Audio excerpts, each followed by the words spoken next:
I think I've almost cropped my image as close as yours, almost. Well, it's starting to look good. I mean, you can't get better than Zoom. They really do a very good job. Yep. Can you hear me? Yes, sir. There we go. All right. Michael D. Shaw is here. This is Charles Moscowitz. Thanks for joining me, everyone. Every afternoon, in fact, every day I've been doing at least one podcast these days. That and writing my book is what I'm trying to do to be productive during the COVID crisis. Um, Mike, I want to talk a bit, though, about the election because things are getting really fierce, predictably, and really ugly. Um, in that you have this massive attack on President Trump by these establishment figures. You have the generals and the military brass. Now you have Bob Woodward's book. I mean, the Drudge Report, which is totally in the pocket of the anti-Trumpers. They're doing a big cover story with a gigantic picture of the book, all red lettering. Oh Woodward's yeah. turn, brutal look inside White House chaos, and on and on. Uh, and I think that President Trump, which is usually his style, he answered the issue of military brass attacking him quite brilliantly, and he really took it apart by noting that they're upset at him, they hate him because they want war. And when we talk about all these phony business stories about him saying something insulting or offensive about military personnel, which he may have somewhat or not. I don't think it matters. Everyone knows how offensive he can be. I mean, that's who he is. That's his personality. But they are kind of overlooking the more substantial fact of the matter, which is that he has been the very best president for military personnel since before World War II, if for one reason and one reason only, and that's that he's kept this country out of war.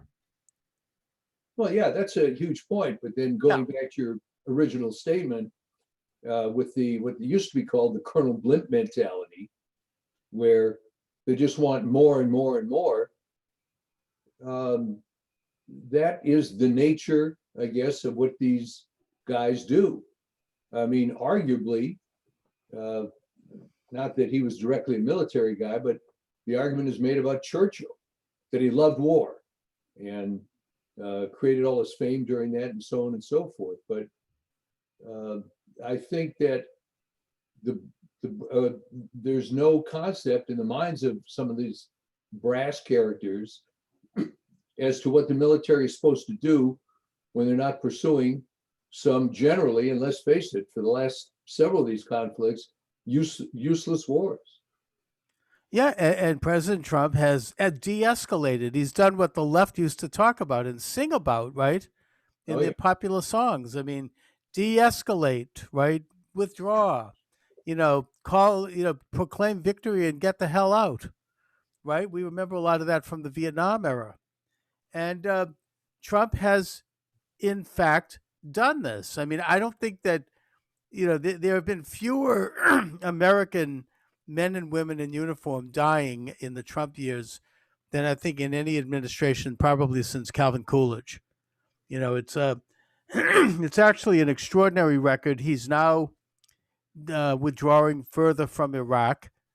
I think that he's maintained a steady presence in Afghanistan, but he's not engaged in any surges.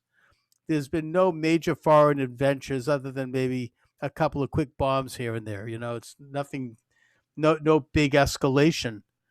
And this is what the establishment likes. This is why the brass and why former General Mattis and others of these desk generals, this is what they want.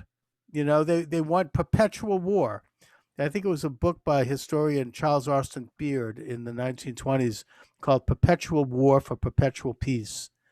And that was the expression of the establishment back then, and it's the expression now.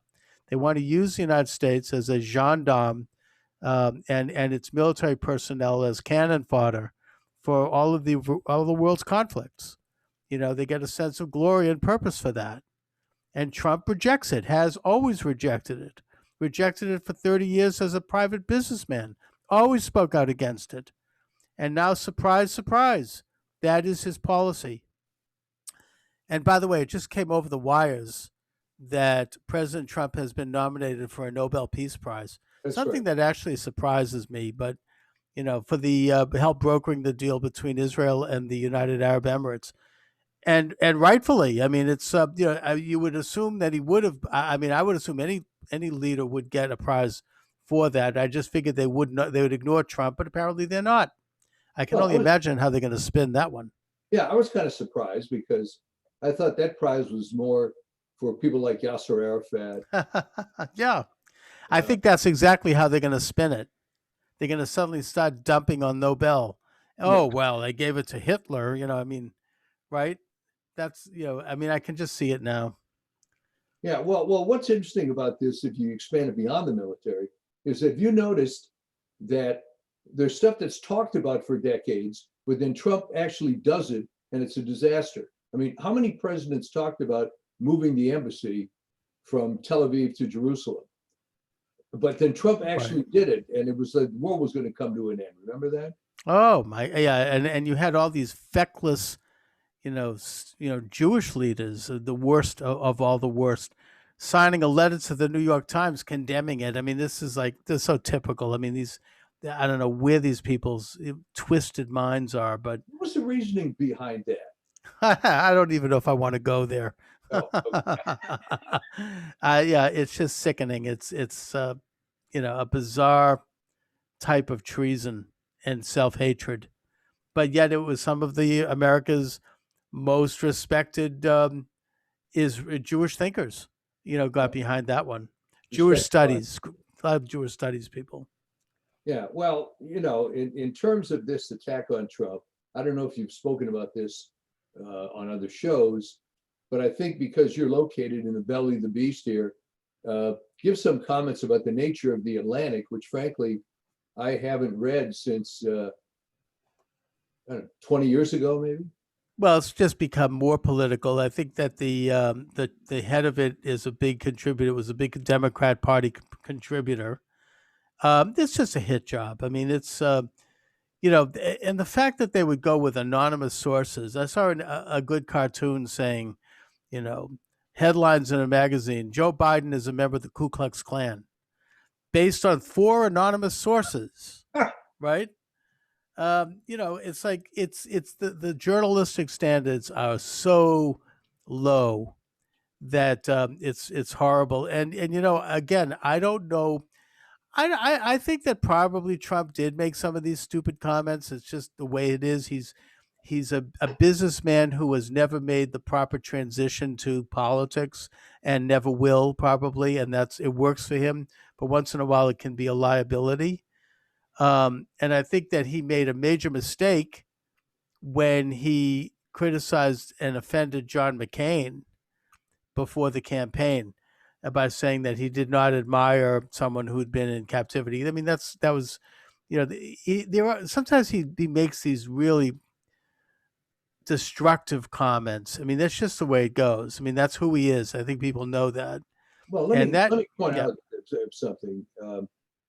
As you're probably aware, there are a substantial number of people that hated John McCain. Oh yeah. Oh And no, and he could have been legitimately criticized, but I don't think it was quite now that probably politically wasn't the way to astute. do it. Not to criticize his war record. We could have left that alone, especially given that Trump did not serve. Yeah, It just was not a good look. But and he paid a terrible price for that politically, and the country paid a price for it because McCain became so vindictive and so enraged that he voted against healthcare reform. It was the yeah, one yeah. vote that stopped us from finally getting rid of some of the worst aspects of Obamacare. So But we all paid a price for that. ironically, didn't that prove what an SOB McCain actually is? Oh, no question. Horrible individual from what I've heard. Yeah, But, still, I mean, Trump was very um, off the beam by yeah. criticizing his war record, and he does make these kinds of comments, and they're not really excusable. However, I think that when you hear these criticisms come out, when you see the Atlantic magazine, in a way, they're not really saying anything that we haven't heard before, but it's all stuff in the past. I mean, the fact that Lester Holt and would give like a long segment of time to Michael Cohen. Yeah. It's like to dish dirt and gossip about Trump. He hasn't spoken to Trump in 4 years. Stuff that happened. He's obviously a disgruntled former employee, and he's a convicted criminal.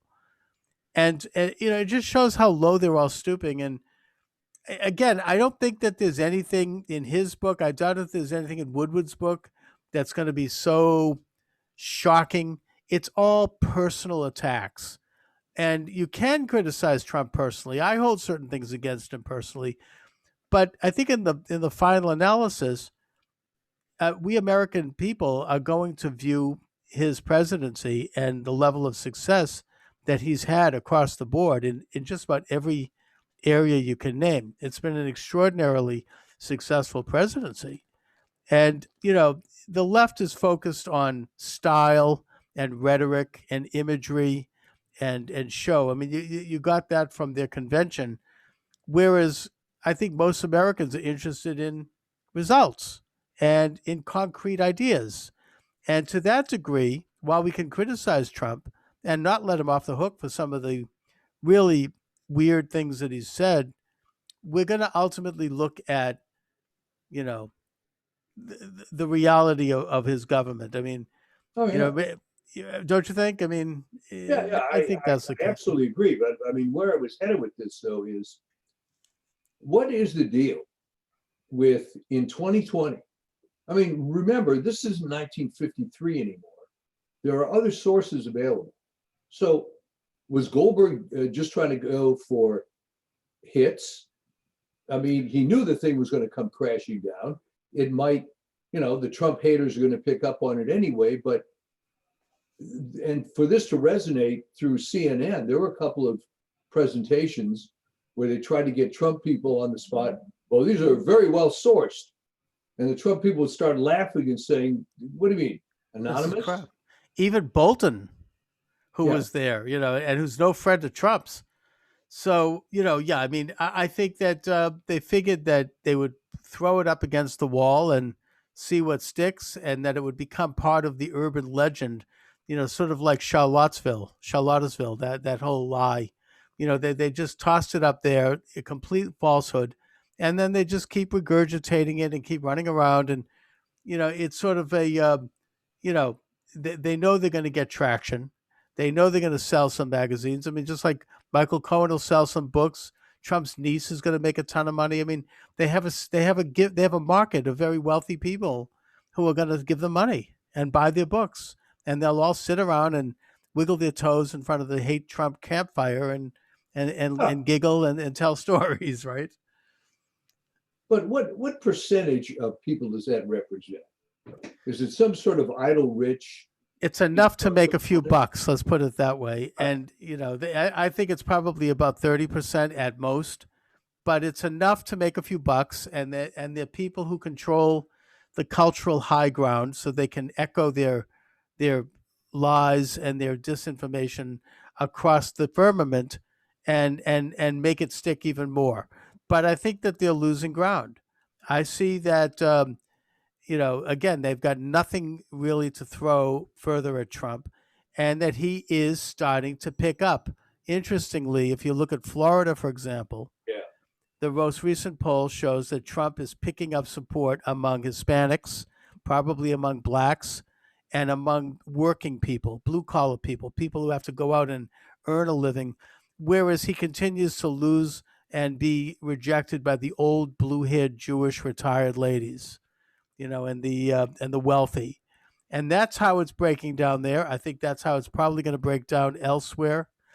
There's a recent poll that shows that he is almost neck and neck in Minnesota, which is huge. Yeah, because Minnesota hasn't voted for a Republican, I don't think, since Eisenhower. 1972. Oh, all right. Well, that's when Nixon carried every single state, other than my own state of Massachusetts. And yeah, so I mean, and you should have voted that day. That was the difference. Yeah, exactly. But I think that that if he takes Minnesota, then that's going to be. I think he's going to run the table on all of the the so-called battleground states. I understand that he's closed the gap in Pennsylvania.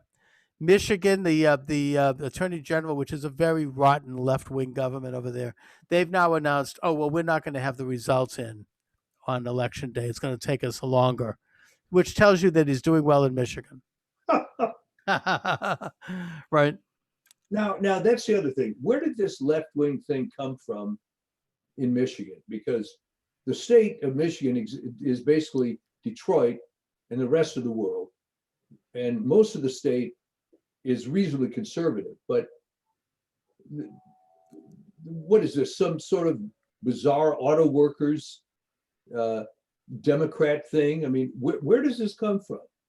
Well, I think it's a combination of the growing wealthy suburbs where you get leftists. Yeah. The core supporters, white suburban upper class women, and you got the corrupt Detroit machine. Now, I think that in 2016, for example, when there were recounts called for by Jill Stein, the Green Party candidate, right. I followed that story, and the recount in Wisconsin ended up yielding Trump more votes. Right. Then they started recounting in Michigan, and all of a sudden they shut it down very quickly because they suddenly it was exposing the fact that Detroit is very corrupt. We got a big hack Democrat machine that's run that city probably at least since the 1960s, and that there was massive voter fraud. I mean, Obama carried Detroit by I think 99%, 98% in certain precincts. Even in some precincts, 105%. Yeah. Right.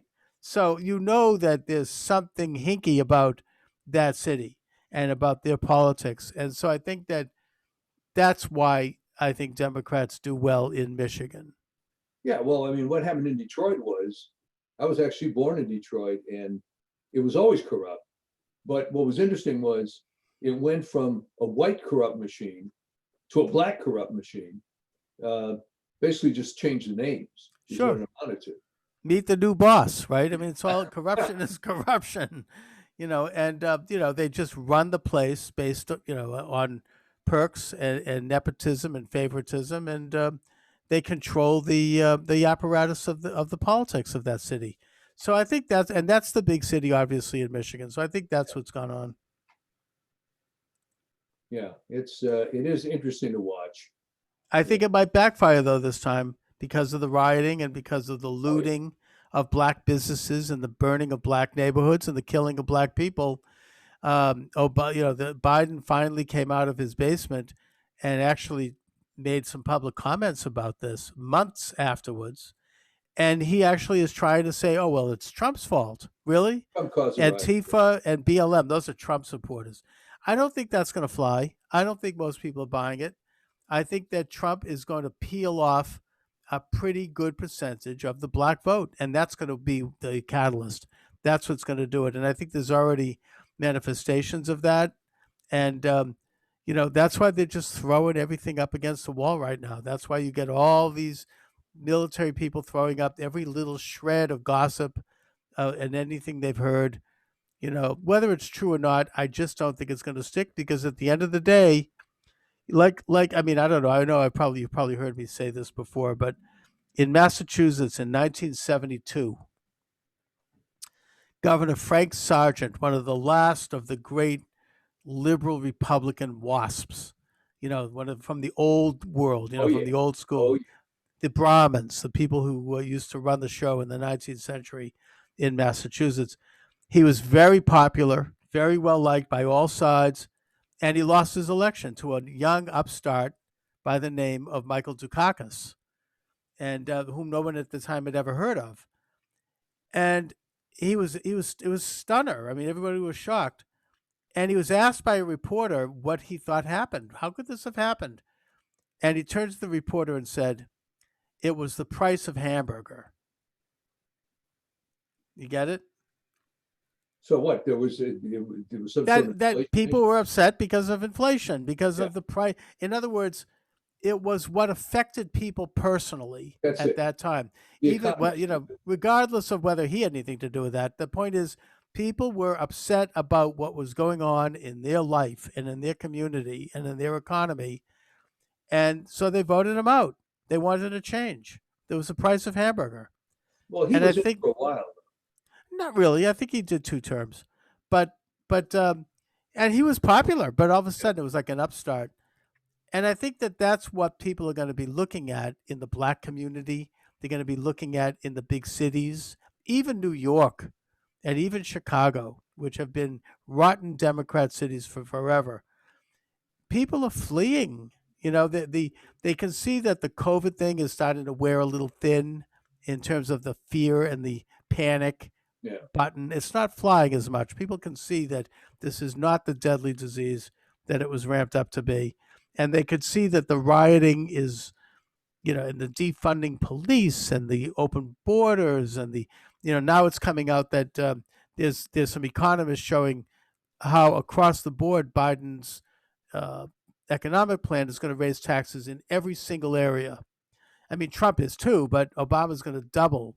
I mean, Biden is going to double the amounts. And I think people are saying, hey, this is affecting me. This is not good for me. This isn't good for my safety. It's not good for my life. It's not good for the future. I want to be able to get out of the house. I want to be able to walk around in my neighborhood without being worried about getting hit over the head.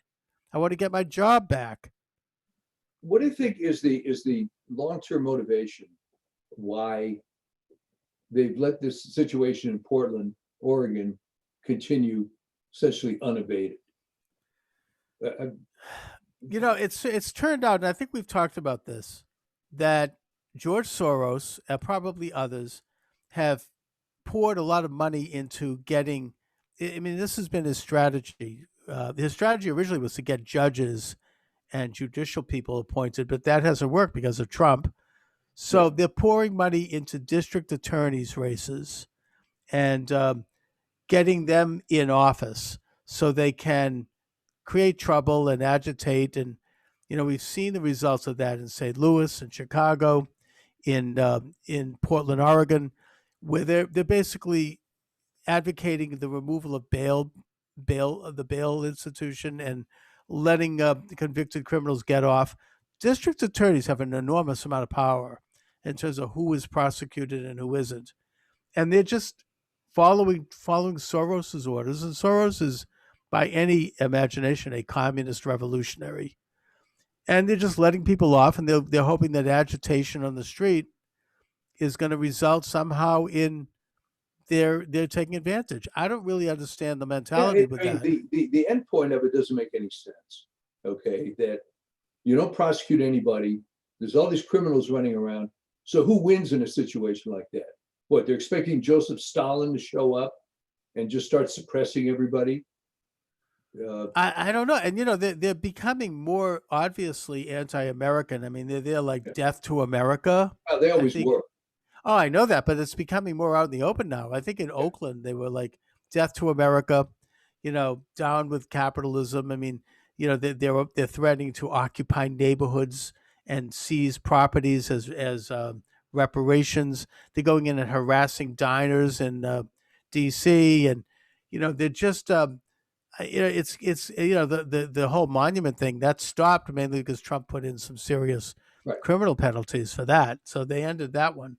But don't But they realize that the optics are so terrible on, for example, harassing elderly diners? What who's going to be in favor of that? How is that a win? I don't know. I mean, I think that they're starting to realize it, which is why you don't see the major media covering it. Yeah, Right? Nobody has shown a picture, for example, of what the federal courthouse in Portland, Oregon looks like right now. It's crap thrown all over it, graffiti, garbage, smashed windows. Nobody has seen it because they won't allow that. The media is basically conducting somewhat of a blackout. In fact, was it Van Jones or one of these guys recently said, well, we should tell the protesters to not go out at night, right? I don't know, or just only do it at this hour, only do it this way until after the election. So I think that I think that they now realize that it's a liability. Maybe they thought that it was good in the beginning because it could gin up race hatred and further advance this intense agenda to separate people based on race and racial But identity. here's the basic fallacy with that. All right, that technique worked in 1917 in Russia because people really were oppressed Sure. and they could get behind it. But if you're just some average guy who has a job or he doesn't because of COVID, how is he going to sympathize with this? I think that they have a very, in a way, I think I heard, I forget who said this, but they were so true that it was actually, it was said during the Republican convention where there was some really good speeches. I believe it was that attorney general from Kentucky, that young African American Yeah. Republican, who said that Biden and the Democratic Party have an old way of thinking about these things. They're like back in the day when we're going to gin up race hatred. We're going to galvanize black people based upon racial race myth and race fear that the other guys don't like them because they're black, and this sort of thing and this kind of agitation, but that black people are not buying it. They're not. They're like, hey, I'm trying to get to school, get my children out to school. I'm trying to get to my job. I want to have economic opportunity. I want to reduce crime in my neighborhood. I want to become wealthy or become part of the middle class. I want to start a business, and I'm not going to buy it. And I think increasing numbers are realizing that. And this is a huge cultural change that could really affect the future in a positive way. I think that and by the way, there are more black men and women running for Congress this term than in recent memory, and more of them are Republicans than Democrats. There's this one in Baltimore that's tremendous. I don't know if you've seen her, Yeah, yeah, Klasick. I've seen her ads. She's making some great strides. Oh my God, she's amazing, and she's certainly good looking too, which helps. Yeah. But she's like, look, the federal government has poured billions of dollars into Baltimore over the past 20 years. Where has the money gone? And I'd like to know the answer to that. I would hope taxpayers would too. Well, especially the Who's people that live there. I Yeah, can't she's see she's that. cutting commercials, walking through some of the trash covered streets, saying, "Hey, we could do better than this." And I think that she's apparently picking up steam. Well, the other thing, and maybe it was inspired by Trump's famous line, "What have you got to lose?" Yeah. Uh, there was this whole Cardi B uh, rant uh, against Candace Owens. And Yes. normally, back in the day, the conservative would take this patrician George H.W. Bush attitude. Well, tut tut. But no, Candace Owens came back hard, Oh started yeah. mocking the ridiculous way that Cardi B talks, uh, mocking her whole presentation. And I'd never seen that before. But I guess they're just tired of it. And show it. You watch her videos. I mean, they're really like, yeah, kind of. I would say, anti-women. Let's put it that way, anti-feminist. The way they portray women and probably some other things. And she's and Biden finally comes out from the basement, and what is the first thing he does? He gives an interview to her. I mean, can you imagine? It would be like a Republican coming out of the basement and giving an interview to, some Hollywood star. It's like it just. I don't think it looked right. It was. Well, not only did that look right, it made no sense because she was talking about she wants lower taxes for everyone and free health care and free money and free. So it was ridiculous. And Biden is sitting there comatose. Oh, he looks like he's. I mean, The latest they. video from him he Yeah. looks like hell. And they say there's a rumor that he actually has the teleprompter on the inside of his aviators. I don't know if that's true, but he's almost. I don't think. I mean, It's gonna be very difficult for them to keep him, functional. But before election day, it's sad in a way. He seems to be And getting worse at a higher rate. he's deteriorating. I mean, the man has some, psychological problems due to probably decline. I mean, dementia, if Well, if, if we can be you blunt. can have sympathy, except, your beloved Uncle Ned, who this is happening to, isn't trying to run for president. Well, that's right. That's right. And I mean, he's way beyond his prime. And I think that Harris has been a complete flop. She's Oh, but horrible, terrible, terrible person. Just, that was just a very poor vetting process. yeah. Or, somebody, I forget who, because many people write about this notion that there's this little Twitter gang of Democrats, and they think that's the real world. And they look at Yeah. whatever image Kamala Harris had, Mhm. and then it starts coming out what she really is Yeah. compared to that image. And who in the world checked off that one?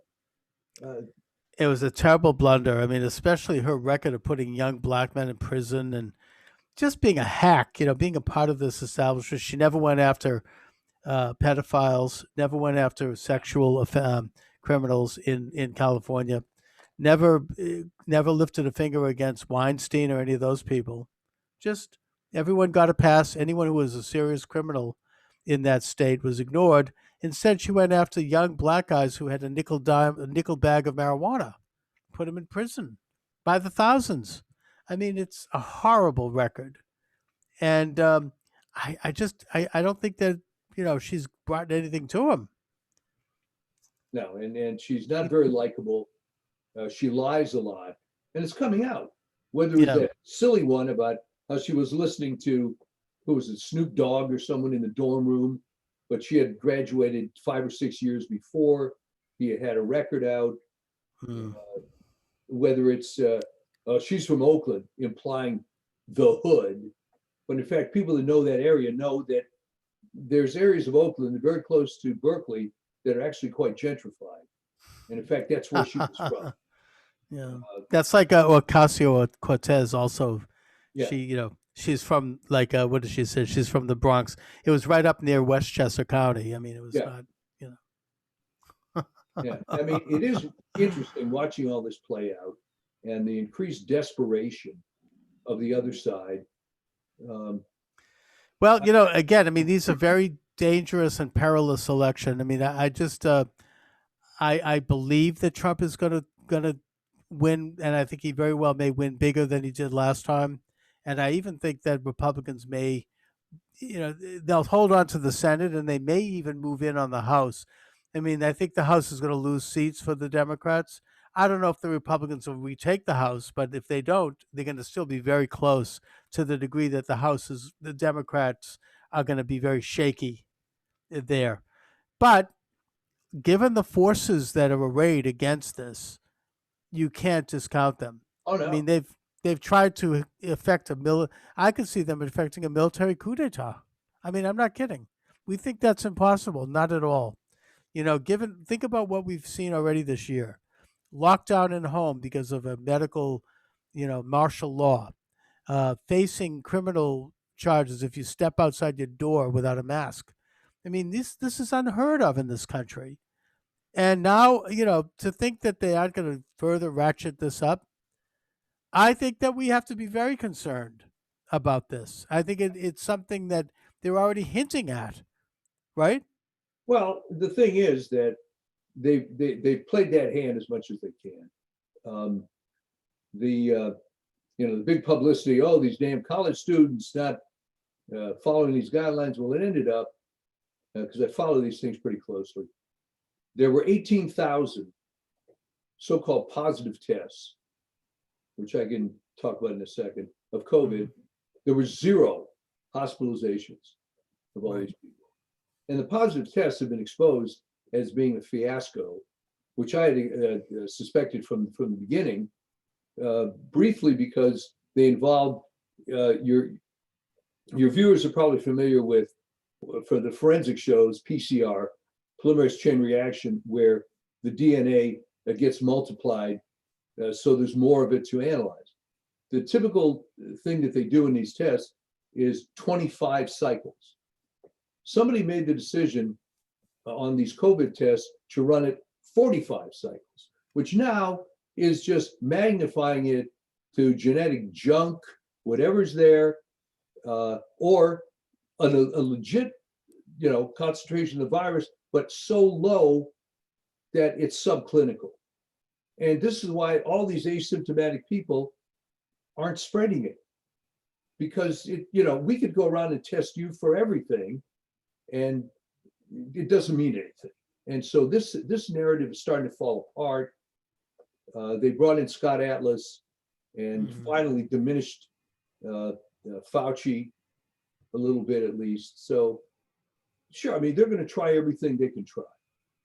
But the data that you're talking about actually was reported by none other than the New York Times. Yes. And which, was a little bit of a spilling of the beans, I think, but which they do once in a great while to maintain maybe some credibility. I don't know. That's exactly why they do it. And they tried to couch it in a way that people wouldn't see it, but it's there in plain day. I mean, the New York Times reported how these tests are done and that the virus is infinitesimal in someone, that they'll never know they had it. And in worst case scenario, somebody may get mild symptoms, but in fact, the hospitalization is way down. The virus is way down. These tests are magnified to, and that, I think that the whole rotten, house of cards is starting to fall down. I don't know. I hope. I still think it's a disease, and a disease is a disease. I'm not saying it isn't, but who knows? No, they lobbed onto this because of politics. There was nothing extraordinary about this illness. We've been through worse stuff before with none of this type of thing going on. The various, flu epidemics that, of course, all came from China. It was business as usual. So then they go into this extreme thing, and as I've said on this show a couple of times, the politics are what ruined it. Trump would have dearly loved to get rid of these people, but the optics of that would have been impossible. Exactly. I mean, it would have been like firing Comey. Yeah. This would have been an impeachable offense. So, so he leaves them in there. But the thing is that if the virus is gone, then the Democrats will be gone. The whole thing is resting on keeping the virus up. That's going to be their excuse for voter fraud and for keeping people away from the polls and stoking this fear. But yet it's receding, and they're starting to admit it. And this attempt by people like Andrew Cuomo and others to blame Trump, it's becoming more apparent that they were the ones who were engaging in things like putting COVID-19 positive people in nursing homes. And I think that I don't know why there's not more outrage in New York about that. What about if it was your grandfather, or your uncle or aunt who was in a nursing home who died? There were thousands of people who died in New York because of this. It could be as many as 11,000. In fact, there is outrage. It's not being widely reported because you have people that are just at this point sheep about it. That, God forbid, you say something like that, because that would expose the fact that Cuomo is an incompetent buffoon. Okay, yeah. And he's arrogant about it, which is helpful, I suppose. I have no idea. I have no idea how he got advice to make such an absurd decision. Yeah, and he tried to say that. I mean, he completely lied about it when first confronted by saying, "Oh, this was a federal policy." It wasn't. No. He actually signed an executive order ordering COVID-19 people to be put in nursing homes. It's that simple. And this was already when the virus was well known in terms of its cause. And it was unnecessary because people could have been put on that gigantic hospital ship. That's right. That was brought into New York Harbor and that was empty. And there were plenty of other alternatives. It was an epic failure. And the way he's dealing with it is they're not going to release the nursing home statistics until November 5th. Oh my God, that's so Boston. That's like the Boston Globe that pulls that kind of crap every 2 years or every 4 years. If there's some bad news about a Democrat, they don't really. I mean, it's you pick up the paper a few days after the election and you get what was really going on, right? I mean, that's just a standard operation at the Globe. And of course, they used to have a monopoly position in the state. I don't think they do it as much any longer. But that's how the game they played, and it looks like that's what they're trying to do now. The bad news will come out afterwards, after they're safely ensconced in their offices, and if they lose, then they'll let it out either way. But it'll, it's the way the ball rolls with them. Well, what are they trying to protect? An Their power. idea, a logo? They're trying to protect their power. They believe in power. Power, like Jesse Jackson would say. We got to have power. This is what it's all about. The perpetration of power. That's what they live for. So They you don't have any power. basic beliefs. Okay, so Boston has been Democrat for 1,000 years. So what has this power accomplished in Created big Well, fat pensions. Yeah. It's created nice massaging of phony egos. I mean, it's just that they live in a world, a bubble. They're the beautiful people. They get to do like John Kerry and have their yacht, the Scaramouche, in Providence, where he doesn't have to pay taxes on it. Yeah, that was cute. Yeah, I mean that's what they do. This is a classic Boston story. Happens it's a regular. It's corruption. I mean, it's that simple. It's monopoly control.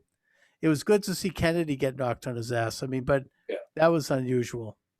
He All was right. so horrible during the debates that I think that people were disgusted and they had no choice. All right, you look at Boston. What about the typical guy in Southie? What does he think about all this? Is he a Democrat? That's a good question. I mean, it's not the old Southie anymore that it was when I was growing up. Not that I thought it was such a wonderful place either, but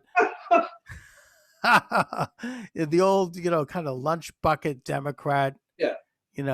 Kind of Tip O'Neill. Now it's like a mix between the old Southie and the new Southie, which tends to be, more what we used to call yuppies, Yeah. young professionals. It's a bit more diverse. I think in a way it's a lot better, Yeah. for sure. I mean, you can see a young black guy can walk down the street now without worrying about getting his head knocked. So in a way, it's a great improvement. Boston is not the old city it was. The mob is gone. The Irish mob is gone. It's a different ball game now, and I think that young liberals, people like Ortez, those types, are kind of coming up and running the show. Boy, I don't know.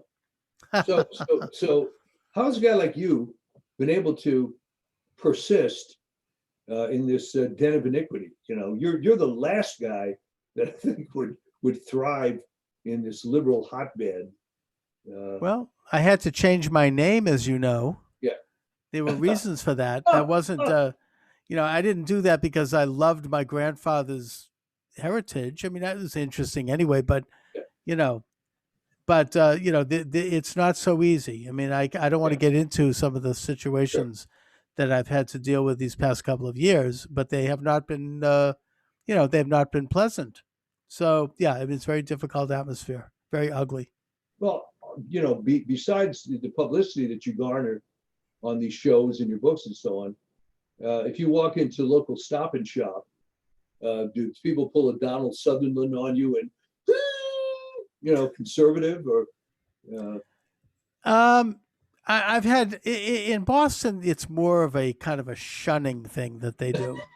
They walk to the other side of the street, and it's like you don't exist. You're a non-person.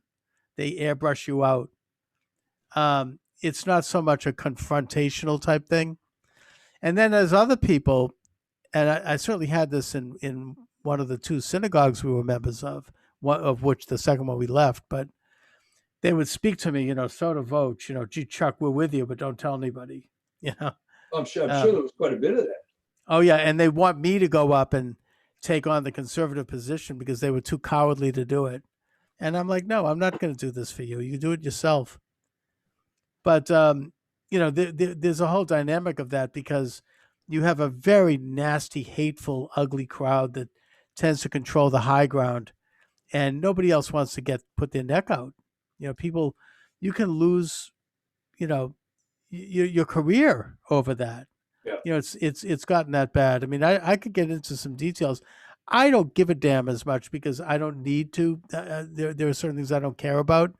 But I understand, like, if you have a young person in a college campus in this state, where even Boston Magazine recently did a survey and they said that Massachusetts has more liberals in the college than any state in the country. It's something like 95, 97%.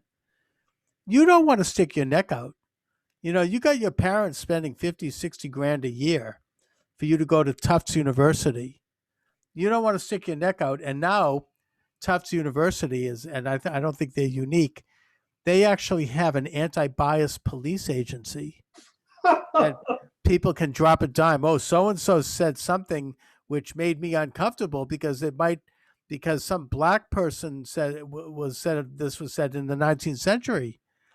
Some kind of a thing, and they drop a dime, and you could get called in and have a report and be expelled or be suspended or have like a mark on your record. Your parents are called. It can ruin your reputation as a college student. So people, this is, the kind of thing that they do in communist China, where you have a social worker, keeping an Social eye. rating, yeah. Yeah, I mean, they have a name for it, but they keep an eye on the block, block managers, to make sure that nobody says anything that's politically incorrect. Nobody does anything. So, for example, if you're a woman who's pregnant beyond the legal number of children you're allowed to have, you could get reported by this block manager, and someone can knock on the door and pull you out of the house, and you can have a forced abortion. I don't know if that's happening now in China. It's certainly happening to the Uyghurs. They're put in concentration camps. That's right. They're being re-educated. So, look, I'm not saying that it's as bad as that at Tufts University, but given the atmosphere of this past year, it could get a lot worse. And if God forbid Biden wins, I think we could probably have serious concern about doing any more social media. This program, my program, I think is already on tenterhooks anyways, but it wouldn't take much to have a straw that knocks it off. Something that somebody thinks I said that did not comport with the goose steppers who run the show. Yeah, well, I didn't take much of this seriously until I found out that Heinrich Himmler IV was being employed by YouTube to control everything. Tell me about that. Yeah. Well, or someone like it. Right. Well, I mean, I think that though there is somebody not at YouTube, I think it's at Facebook. You take a look at their, they've hired this panel of people who fact check, quote unquote. Yeah, right. I think out of all of them, I understand that most of them are George Soros paid. Yeah. And he's used his money to really take over the social network, along with the ADL and along with CARE and along with other leftist groups, and they do not brook opposition well. If you don't mess around with them, I mean, I just it's complete censorship. At what point is the ADL going to realize that they're constructing their own demise? They've always been a leftist organization. They do care about anti-Semitism, and that's good and fine. I mean, but yet the main focus is leftist causes that have nothing to do with Judaism, have nothing to do with their original mission. Always has been. They're just it's a left-wing front, just like the National Council of Churches is a left-wing front for the Protestant movement. Oh. I mean, you have, this is how they've infiltrated, going way back to the 1930s, probably even earlier, infiltrated our culture, including our religions. You've got leftists who they don't believe in anything that remotely would look like God or the Jewish set of morals and principles which come from Sinai.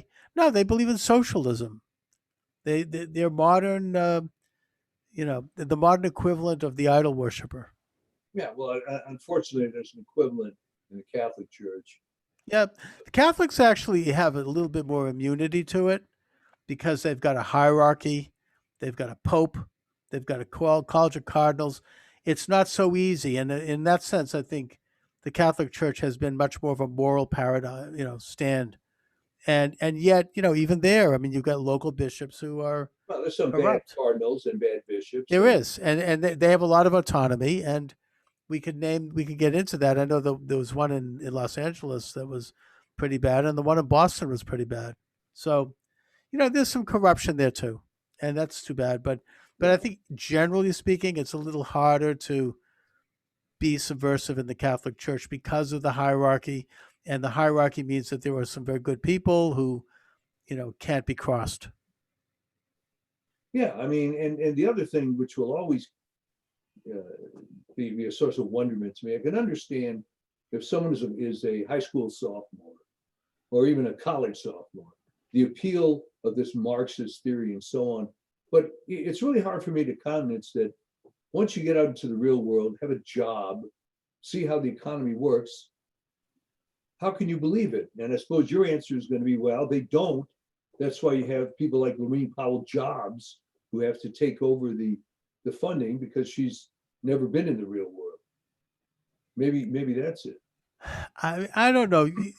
The economist Joseph Schumpeter, who was a brilliant thinker and a great writer back in the early 20th century or mid 20th century, he said that there are three types who tend to be on the left and tend to be socialist. The first is anyone who's experiencing, and they're all people who have bad characters going into it, but Yeah, the first one is anyone who's experiencing major dislocation in their life and in their economy. They've right. been laid off, they've had to change jobs, they've had personal problems, whatever. They might be more they find more of an appeal to the left. The second is academics, pseudo intellectuals. There was a book in the 1920s that dealt with this. I forget the author, but the treason of the intellectuals. It was out of Europe. They are the furthest removed from the private sector and from having to be accountable to earning a living. They live in this kind of gilded tower. The old ivory tower is the expression. And then the third group of people in government. Government, attracts a certain type of character. It's power. And as Lord Acton said, absolute power corrupts and absolute power corrupts absolutely. And that most of the people in government are bad men. Um, it's they're attracted to they've already got a fragile ego anyways, and they've got bad values, and they get into this thing and they get a sense of power and a sense of worth that all of a sudden they can change people around, they can change human nature, they get utopian, and that socialism appeals to that side of people. It's a dark side of people, but it's always going to be there, and it always needs to be checked and balanced by people who are aware of freedom and what's right. So So yeah, I guess that's a good point you make that it's always going to be there. Just when you it think is. practical experience would tend to indicate it's been quashed, it kind of never is. No, I mean, look, when you and I are old enough to remember the fall of the Soviet Union, Yeah, and there was a sense like, oh, this is a new time, all right? We saw the Berlin Wall falling. We're like, people are finally waking up. I remember I felt emotional about it. It was like, oh, I never thought this would happen. Never thought I'd see this. But here we are, 20 years later, 30 years later, and it's kind of it continues to, work its way out of the woodwork, and it continues to erode our basic understanding of what is and what isn't, and what's right and what's wrong. And so I think it's just an expression of the dark side of human nature. We're not perfect beings, never will be, and thus we're tempted by these kinds of lies and these kinds of promises. yeah, Anyways, Michael, but so what else is new? Because we're sort of reaching the end. yeah. The column I had for this week was interesting, but probably not as exciting in that it doesn't deal strictly with COVID.